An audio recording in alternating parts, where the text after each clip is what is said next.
Welcome to the PVR institute. ఈరోజు మనం discuss చేయబోయే టాపిక్ ఏదంటే ఆర్ఆర్బీ ఎన్టీపీసీ గ్రూప్ డి మరియు గ్రూప్ 1 గ్రూప్ 2 కానీ గ్రూప్ 3 కానీ ఇలాంటి కాంపిటేటివ్ ఎగ్జామ్స్లో మనకు మెమరీ బేస్డ్ పేపర్ లేదా ప్రిలిమ్స్ ఎగ్జామ్స్ అనేది అడగడం జరుగుతుంది. మెమరీ బేస్డ్ పేపర్ అంటే ఏంటి? మెమరీ బేస్డ్ పేపర్ అంటే మన మైండ్ని పరిశీలించే విధంగా మన ఉద్యోగంలో చేరినప్పుడు కానీ బేసిక్ నాలెడ్జ్ ఉండాల్సిన అవసరం ఎంతైనా ఉందన్నమాట. కాబట్టి ఈ బేసిక్ నాలెడ్జ్ దేని నుంచి ఉండాలి?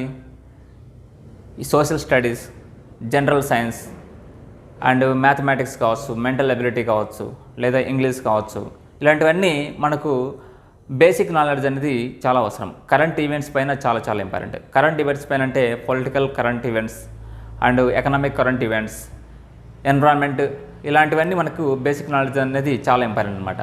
వీటిని పరిశీలించే విధంగా ఈ మధ్యకాలంలో మనకు ప్రిలిమ్స్ కానీ లేదంటే పేపర్ 1 లేదా స్టేజ్ 1 పేపర్లో మనకు క్వశ్చన్స్ అడుగుతుండడం అనేది తెలిసిన విషయమే.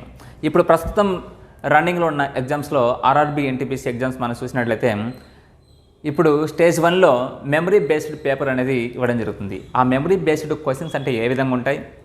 అదేవిధంగా మనం ఆర్ఆర్బీ ఎన్టీపీసీతో పాటు గ్రూప్ డి పేపర్ కానీ లేదంటే గ్రూప్ 1 గ్రూప్ 2 గ్రూప్ 3 గ్రూప్ 4 లాంటి ప్రిలిమ్స్ ఎగ్జామ్స్ కోసం కానీ లేదంటే సిజిఎల్ టైర్ 1, సిహెచ్ఎస్ఎల్ టైర్ 1 ఇలాంటి పేపర్స్ కోసం మనము మొదట memory based papers stage 1 exam అనేది ఏ విధంగా ఉంటుంది అనే ఒక అంచనాతో, ఒక అవగాహనతో మనం ప్రిపేర్ అయి ఉన్నట్లయితే మనం ప్రిలిమ్స్ అనేది ఈజీగా క్వాలిఫై అయ్యే అవకాశం ఉంటుందన్నమాట. ఏ కాంపిటేటివ్ ఎగ్జామ్స్ అయినా అలాంటివి ఎలా వస్తాయి?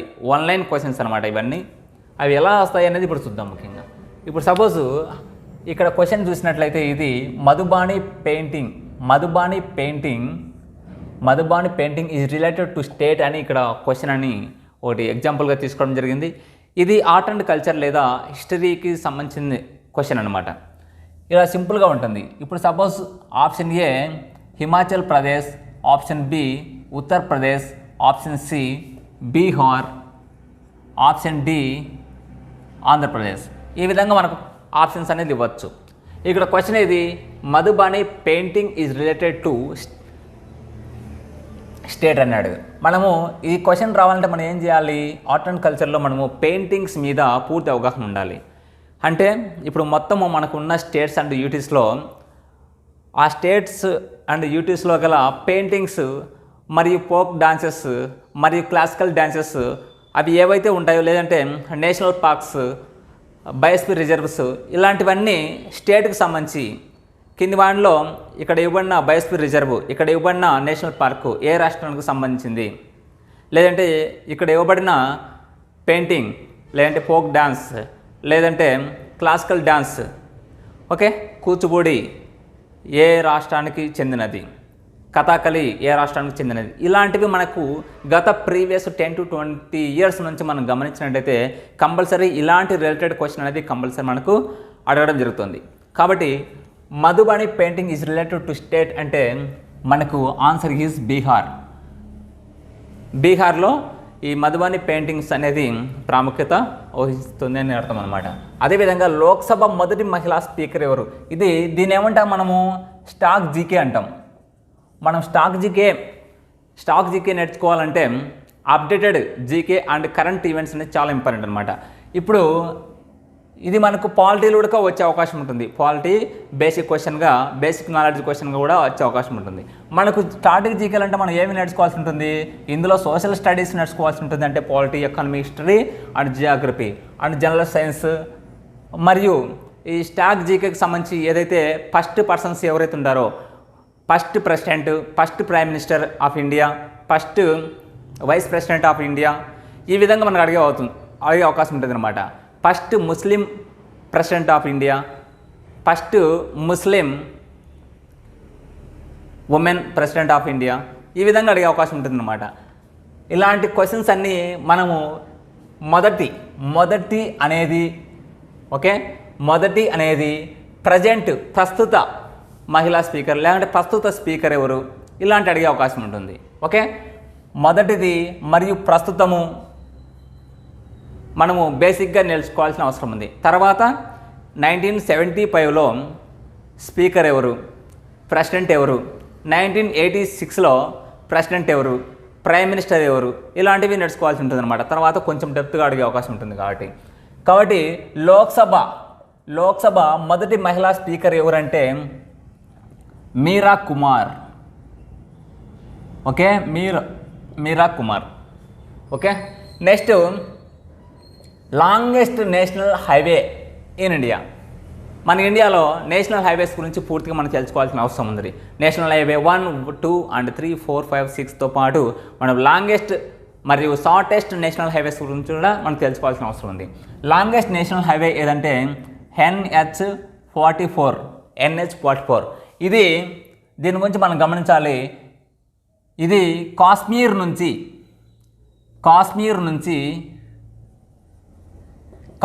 నుంచి కన్యాకుమారి వరకు ఈ నేషనల్ హైవే 44 అనేది విస్తరించి ఉందని మనం గమనించాల్సిన విషయం ఏంటంటే మన కారిడార్స్ అనేది చాలా చాలా ఇంపార్టెంట్. ఈ నేషనల్ హైవే మీద రోడ్ నెట్వర్క్ మీద మనకు క్వశ్చన్స్ అడిగితే కారిడార్స్ అనేది చాలా ఇంపార్టెంట్. ఇందులో కారిడార్స్ అంటే ఇప్పుడు north and south, west and east. ఇప్పుడు ముఖ్యంగా నార్త్ సౌత్ కారిడార్ ఇంకో క్వశ్చన్ అడగడం జరిగింది లాస్ట్ ప్రీవియస్ క్వశ్చన్స్లో. North south corridor is related to అంటే నార్త్ అంటే ఫస్ట్ కాశ్మీర్ అనమాట. ఇక్కడ కాశ్మీర్ అండ్ సౌత్ అంటే Kanyakumari. North south corridor is related to Kashmir and Kanyakumari or national highway 44. National highway 44 north corridor నుంచి సౌత్ కారిడార్ వరకు విస్తరించి ఉంది, అదేవిధంగా చెప్పవచ్చు. ఓకే, ఇక అదేవిధంగా ఇక్కడ గమనించినట్లయితే west and east corridor state which state అని అడిగాను అనుకోండి, గుజరాత్ నుంచి అస్సాం వరకు విస్తరించి ఉంది. లేదా ప్లేస్ అడిగాడు అనుకోండి, గుజరాత్లోని పోర్బందర్ నుంచి మరియు సిల్చర్ వరకు, ఓకే, సిల్చర్ అనే ప్లేస్ వరకు ఈ వెస్ట్ అండ్ ఈస్ట్ కారిడార్స్ అనేది విస్తరించి ఉందన్నమాట. అదేవిధంగా shortest national highway of India, shortest national highway in India అంటే NH47A.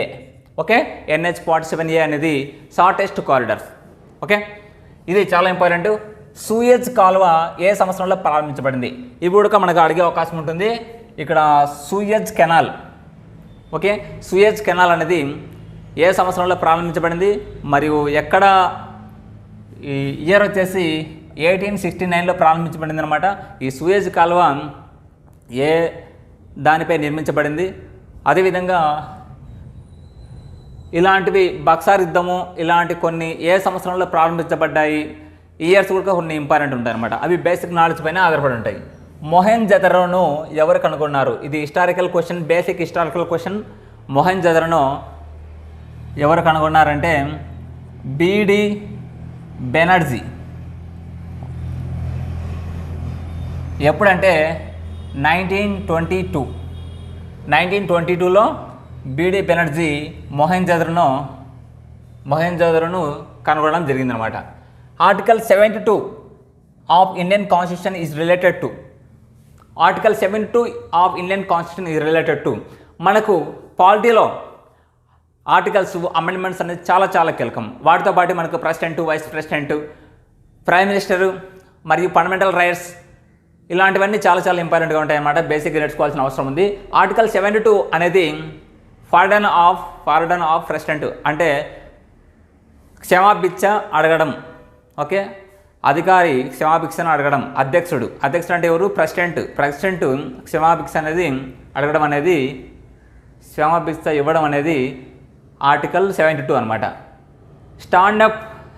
స్టార్టప్ ఇండియా ఏ మంత్రిత్వ శాఖ పరిధిలోకి రావడం జరుగుతుంది, కొన్ని స్కీమ్స్ కిందకు అనమాట. Startup India, make in India ఇవన్నీ కొన్ని స్కీమ్స్. ఇవి పాత అయినా కానీ మనకు పిక్చర్లో ఒక స్టాక్ జిక్ కింద అడిగే అవకాశం ఉంటుంది. ఇది ఏ మంత్రిత్వ శాఖ అని అడిగాడు అనమాట. ఏ మంత్రిత్వ శాఖ అంటే ministry of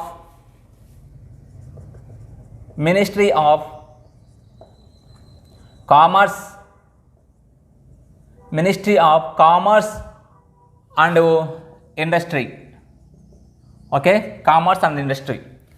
Harappa civilisation discovered in which year? Harappa నాగరికత ఏ సంవత్సరంలో కనుగొనబడింది అంటే 1921. ఓకే, ఇలా ఇయర్స్ కూడా మనకి important. Where is United Nations university? Okay,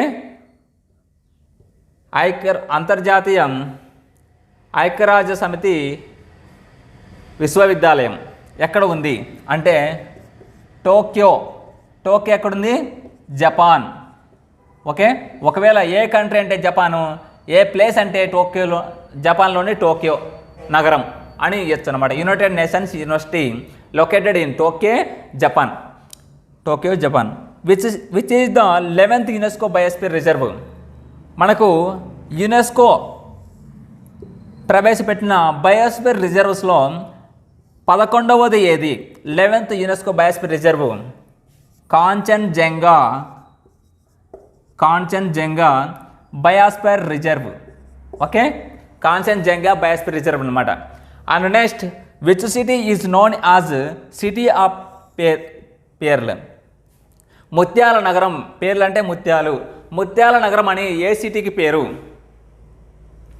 భారతదేశ దుఃఖదాయిని ఏ సిటీకి పేరు? ఇలాంటివన్నీ అడిగే అవకాశం ఉంటుంది అనమాట. సిటీ ఆఫ్ పేర్లు, ముత్యాల నగరం అని హైదరాబాద్కు పేరు. ఓకే, అదేవిధంగా which UN organisation is related to health?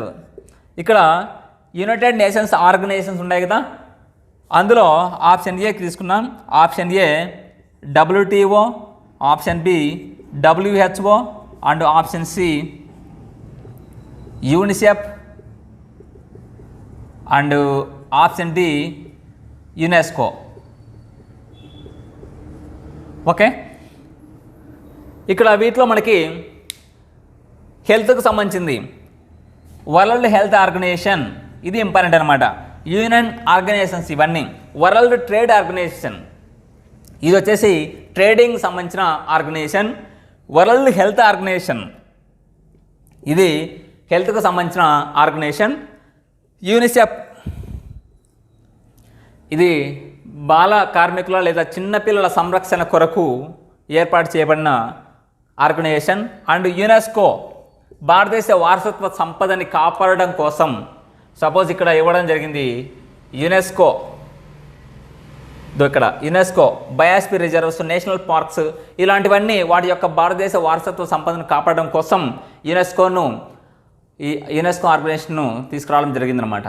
ఇలాంటి బేసిక్ మెమరీ బేస్డ్ క్వశ్చన్స్ అనేది చాలా ఇంపార్టెంట్. ఇలాంటి బేసిక్ నాలెడ్జ్తోనే మనకు ప్రిలిమ్స్ ఎగ్జామ్స్ కానీ స్టేజ్ 1, టైర్ 1 లాంటి ఎగ్జామ్స్లో మనకు క్వశ్చన్స్ అడిగే అవకాశం అయితే ఉంది అనమాట.